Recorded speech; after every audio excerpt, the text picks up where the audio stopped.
All right, Friday before a game, we want to know about injuries. Who's going to be up, who's going to be down? Shane Steichen tells us that. He tells us a little bit about the focus this week, the preparation for Richardson. Is Richardson going to play? And then I wanted to know about preparation for a bye week, because, or a team that's coming off a bye week like the Dolphins are, like the Titans were. Does that change things? So we talked to Shane Steichen. All right, I'll start off just ruling out Chris Lammons, and we're going to rule out JT for the game. Will Anthony Richardson start? He will be ready to roll, yes.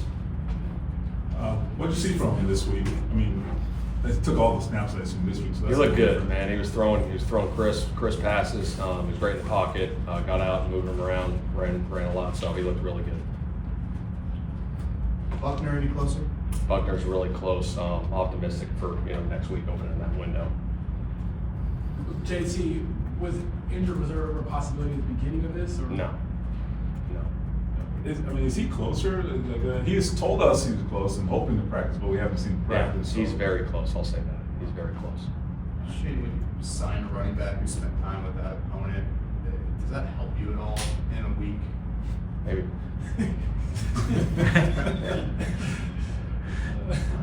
And with Taylor, I mean, he's missing 3 games, so is it just you weren't sure if he was going to miss that long or miss the 4th game just with regard to injured reserve? Correct. Yeah.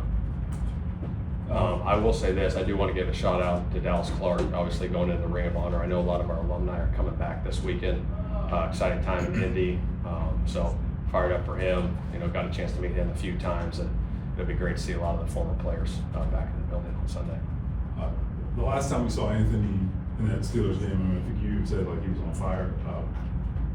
In those 2-3 weeks ago, I mean, how can you carry anything over from that? Absolutely. I think the preparation piece, you guys hear me talk about all the time, but he prepared his tail off this week. He was ready to go. Preparation part, meetings, practice.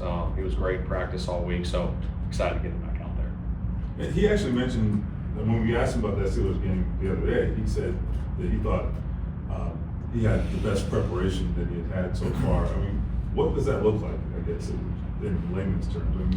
It's just the consistency of putting in the work, putting in the hours, your off days, outside the building, going through, the scripts, the call sheet, and then putting in that, the rehab work, everything, getting that stuff done, treatment, just being on it consistently all the time. You feel like those turnover issues in September had been cleaned up? I know Pittsburgh was just a quarter, but do you feel like that had been cleaned up with them? Yeah, I mean, like I said, Kelsey was playing really good ball in that Pittsburgh game, so we got to continue that. Let's get that trend going right back, at the start of the game against Miami. It'd be great. Will Michael Pittman Jr. play? Yeah, he'll be out there. Is there any difference preparing for somebody coming off a bye? It's a good question. I think, they got time to study, so you got to be ready for that, and they got rest time as well.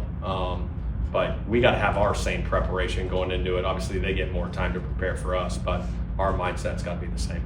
Do you kind of maybe be prepared for wrinkles more so than you otherwise would? Yeah, absolutely, possibly, for sure, especially early in the game. You know what I mean? You got to be ready for anything. Obviously, you guys don't get the rest until December.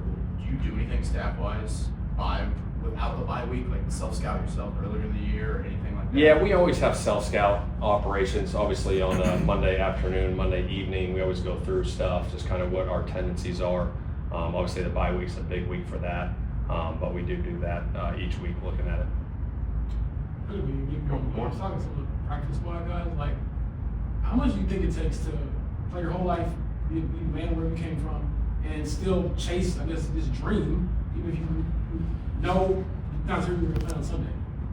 I think it's just putting in the work. I think at times, right, for young players, you get in the league, practice squad guys, and you got to just keep working, right? You got the dream, right, and you got to keep working, and at some point, right, it'll click, and you get your opportunity, and someone goes down, and you get called up and go make plays. I've been around those guys. I was around a guy like Dontrell Inman, who played Canadian football for so long. We brought him in for a workout. Guy went down, and he became a hell of a player for us at the Chargers. So it happens, but you got to keep grinding at it for sure.